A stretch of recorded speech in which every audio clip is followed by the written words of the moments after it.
na wanechitibiti yatangaze abasikari bari bari guhita abantu Nairobi bakubwata abantu bakubeke garime babaita abantu basirete Kenyeye. They are close to 300, and I think it's very important for me to say that Your Excellency the President umesaidia sana.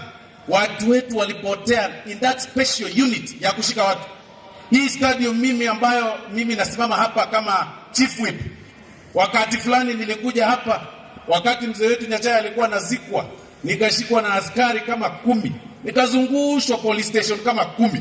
Saa hii badala munizungusha police station, mimi ndio natembea na GK, Government of Kenya vehicle. Na hiyo ndio maneno iko, kwa sababu power is transient. Na wale askari ambao walifanya hizo vitu zote watu wakapotea Kenya hii, ni vizuri wachukuliwe hatua.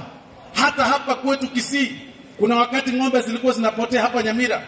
All the people that were mentioned walipotea na hizo special unit ya polisi. Watu walipoteza baba zao, ndugu zao, watu hawapatikani Nyamira kwa sababu pengine walionekana wanakaa njia fulani. Ladies and gentlemen, sisi ambao tumepewa nguvu, tumepewa mamlaka na wananchi hawa na Mungu, tumikia hawa watu bila kiburi, tumikia hawa watu bila fujo. Sit with people and negotiate. Mahali makosa iko tutekebishane ndio tuweze you know, this too much complaint. Waziri wa education vile anaenda kukuwa waziri na tukakupitisha, tafadhali mimi nakuambia mbele ya hawa watu wote, ile kitu hatutakubali ni kiburi.